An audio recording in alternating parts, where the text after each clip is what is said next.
Okay, dear students, today we will learn about the five kingdom system of classification given by Robert H. Whittaker in 1969.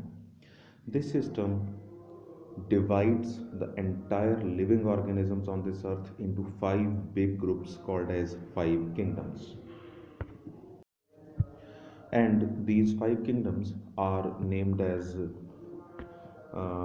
as you can see, this kingdom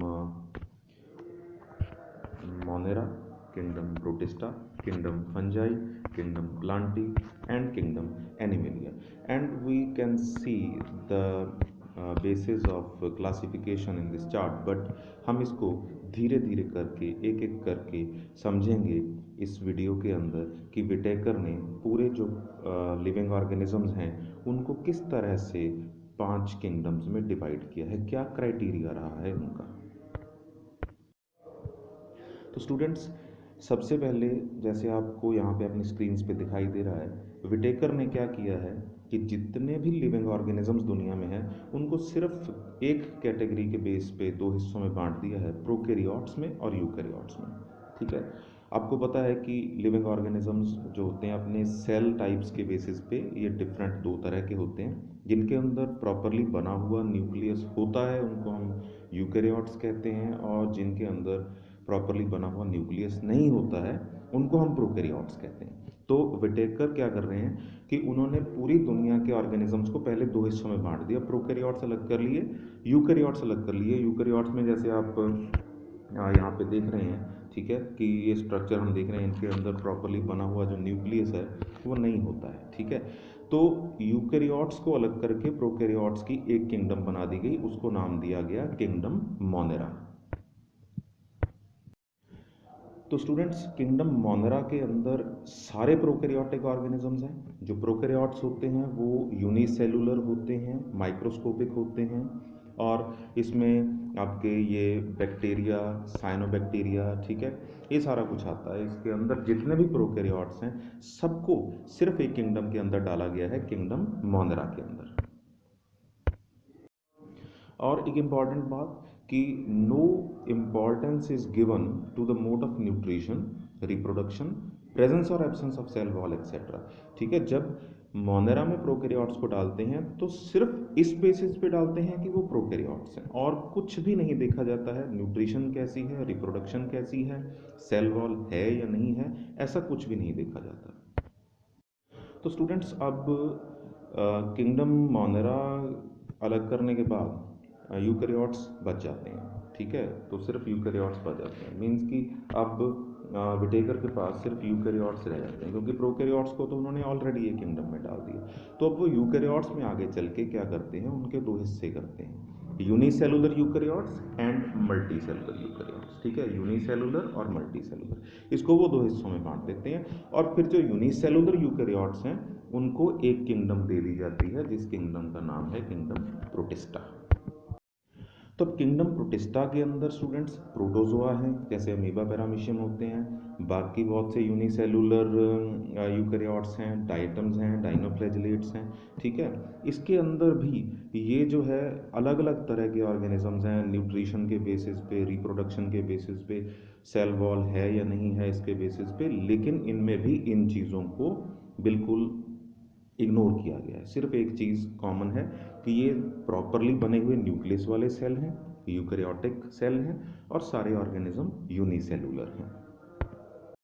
तो अब students, Whittaker के पास सिर्फ और सिर्फ multi cellular eukaryotes जो हैं वो बच जाते हैं, क्योंकि उन्होंने प्रोकैरियोट्स को मोनेरा में डाल दिया है और यूनिसेलुलर यूकैरियोट्स को प्रोटिस्टा में प्लेस कर दिया है। तो अब विटेकर के पास मल्टी सेलुलर यूकैरियोट्स जो हैं वो बच जाते हैं, और वो उनको दो ग्रुप्स के अंदर डिवाइड करते हैं इस बेसिस के ऊपर कि उनके जो सेल्स हैं उनमें सेल वॉल्स हैं या नहीं हैं। ठीक है, तो दो ग्रुप्स बनते हैं, एक जिसमें सेल वॉल एब्सेंट है, एक जिसमें सेल वॉल प्रेजेंट है। जिनके अंदर सेल वॉल नहीं है उनको पहले अलग करके एक किंगडम एनिमेलिया जो है वो क्रिएट की जाती है। मतलब विटेकर के मुताबिक एनिमिलिया वो किंगडम है जिसके अंदर वो वाले मल्टी सेलुलर यूकेरियोट्स आते हैं जिनके सेल्स की आउटर कवरिंग सिर्फ सेल मेम्ब्रेन होती है, उनके अंदर सेल वॉल नहीं होती है।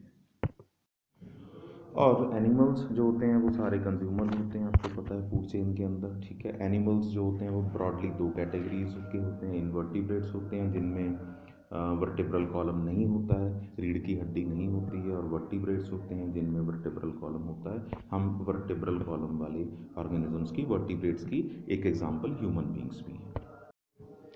तो अब जब विटेकर क्लासीफाई करते जा रहे हैं तो आखिर में उनके पास वो मल्टी सेलुलर यूकैरियोटिक ऑर्गेनिजम्स बच जाते हैं जिनके अंदर की सेल वॉल होती है, ठीक है।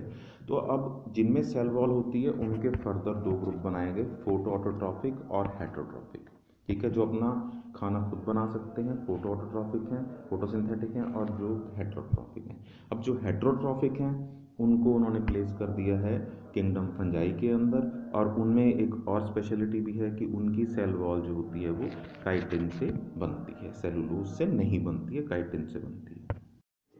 और जो फंजाई होते हैं बच्चों, ठीक है, वो ज़्यादातर सैप्रोफाइट्स होते हैं, डेड ऑर्गेनिक मैटर के ऊपर जो डिपेंड करते हैं वो होते हैं। मशरूम एक कॉमन टाइप का फंगस है।